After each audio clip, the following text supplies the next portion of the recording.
Welcome to the NFL NFC South Futures preview video for the 2021-2022 NFL season. These numbers all come from Pinnacle Sportsbook as of August 30th. Fat Guy, we're going to jump straight into the season win totals. At Pinnacle, the average juice you're going to pay on a season win total is minus 109, which translates to about 52.1% is the break-even point. So you have to go 52.1% or greater to be able to make money or break even over the long term. With all that out of the way, let's jump in and take a look at the season win totals. We're going to start off with the Tampa Bay Buccaneers, 11.5 wins, minus 145 juice on the over, which is surprising to me at first glance. The New Orleans Saints, 9.5, under minus 162, so pessimism on the Saints winning 10 or more games. The Atlanta Falcons and the Carolina Panthers, both at 7.5 wins. Carolina is slightly favored to win more games than Atlanta, but 7.5 is pretty much spot on for both of those squads. What do you think about these lines? There's some interesting ones, especially with those top two teams. This is one of the most interesting divisions from varying line point of view. Tampa Bay has, there's something called recency bias, survivorship bias. Those are two types of things. Tampa Bay is in everyone's heads. They have Tom Brady, who's probably the only captain of a square team that's actually made squares money. So there tends to be a ton of loyalty on him, and that means inflated numbers. And I believe that Tampa Bay probably has an inflated number, and that's attractive to me. Under 11.5 at plus money. You know, not that I'm trying to throw around my actual feelings, but this is an opinion I do believe, or I do kind of believe in is recency bias, and also to winning the Super Bowl, that just adds to it, a compound. So I feel like all Tampa Bay pricing is going to be the most off of anybody, and I say that almost every year, but in particular, a Tom Brady-led team and the story behind it. It's really something that the average Joe gets behind, and I want to bet against. Not because I don't think the Bucs are going to win 12 games. It's just that I like the price. I like the under with the 122. I'm not saying bet on it, but at a glance, without doing all of my homework, that's where I would lean. And now we got another one that's interesting. New Orleans has a quarterback. Jameis Winston's going to be the starter from all indications as of August 30th. And that's a high variance guy. So I'd rather get something that has a high variance outcome, like a divisional prop, or sort of divisional future rather, which is, I guess, some sort of a proposition bet. But that's we don't need to get into semantics. So even though the season wins juice is lower, I might consider because of the gap in expected value, which may not make it up. This might be one of the rare instances where I might actually consider it. And then Atlanta and Carolina are very interesting in that you'll see that they have very, very close season win totals in terms of juice, with Carolina actually slightly favored by maybe 0.5% to win more games. However, they have longer odds in every other application, as we're going to see. So that usually leads to one thing, is with the markets imbalanced in such a way, is that maybe Carolina, Carolina you should be pessimistic on, despite it being a darling of Big Ryan Eyes, and take the under with 7.5, or perhaps there is value despite paying more juice on the longer odd divisional conference and Super Bowl wagering opportunities. I'm actually surprised that the win total, just in general for this division, is as high as it is. Like, we just looked at the NFC North and commented. Sorry, we were looking at the NFC North and commenting how low the win total seemed. I feel like this is high. And I just double checked to see they're matched up against the AFC East, which is definitely not pushovers at all. So I'm actually surprised that just on an aggregate that these are all as high as they are. Just some commentary to throw in there. Thanks for listening to me ramble on about that. On to the divisional odds, where the Tampa Bay Buccaneers minus 303, New Orleans is plus 431 to win the division, Atlanta 10-1, and Carolina 12-1. Interesting to note there, Fat Guy, you mentioned it as well, that Carolina, even though they had better season win projections, they actually have very slightly. They actually have slightly worse divisional odds, which I found surprising. Yeah, it's really unbelievable. Sorry, I gotta tackle this first because it's the elephant in the room. Look at it's 110, so it's 10%, 10.53% splayed out over four different possibilities. And I did say the Chiefs probably have the most, but I don't think that's true anymore.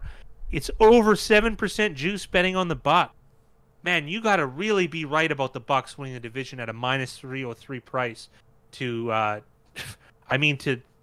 to take that bet on when you're paying such high juice.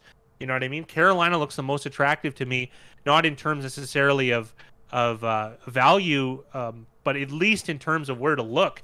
Look at the basement bin. Look at the discount bin. You're paying 0.73% juice as opposed to over 7% juice on the Tampa Bay Bucs. It's just astronomical. Like you can't like this is why I believe the things that I do. Is who are they charging with these carnival prices? Who are they charging? They're charging the suckers, the regular guys. And I'm not saying if you like the Bucs that you're a sucker, but I'm saying the math doesn't back you up. You might actually be a genius who finds value, but why would it? But it looks so difficult to do when you have so many other options to bet on. Paying 7% juice for the Bucs and win the division just seems out of this world crazy to me.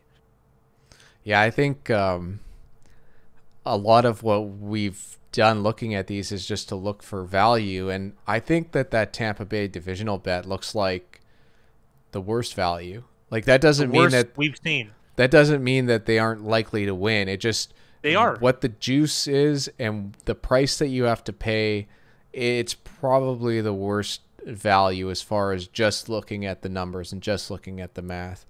And that's what Super Bowl success and having a quarterback like Tom Brady will do, though, is you get a lot of public money leading to this type of a line. And for the fat guy and I, the biggest thing is being contrarians, and this is definitely a contrarian play. Like I don't. We'd have to search around. I'm sure we could find it, but if you could get like Tampa Bay not to win the division at plus 250. I think that's now there you're talking about some value. I'd probably want 270, 280 because I'm greedy like that. But I mean, I don't have to bet. I only bet when I think there's value, right? So I'm allowed to be greedy. I'm allowed to say no. But I would find that really, really attractive, a plus 280 bet on Tampa Bay not to win the division. And just to highlight the juice side of things, the average price you're going to pay to bet a divisional bet at Pinnacle is -124, which means a break-even win percentage of 55.3 is what you would need to break even. 55.3 or greater, you're starting to make some money.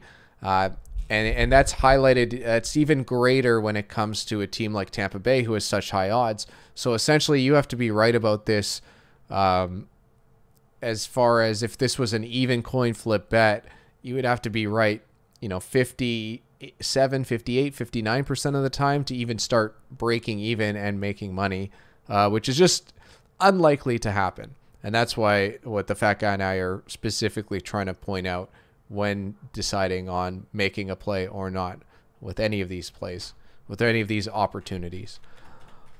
On to the conference championships, was offers even worse odds.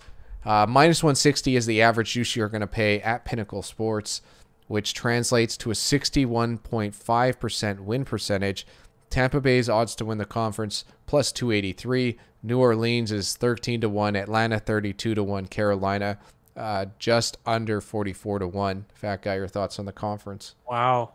Well, I don't know. I don't know why there's such a big gap between Atlanta and Carolina, considering the season win totals.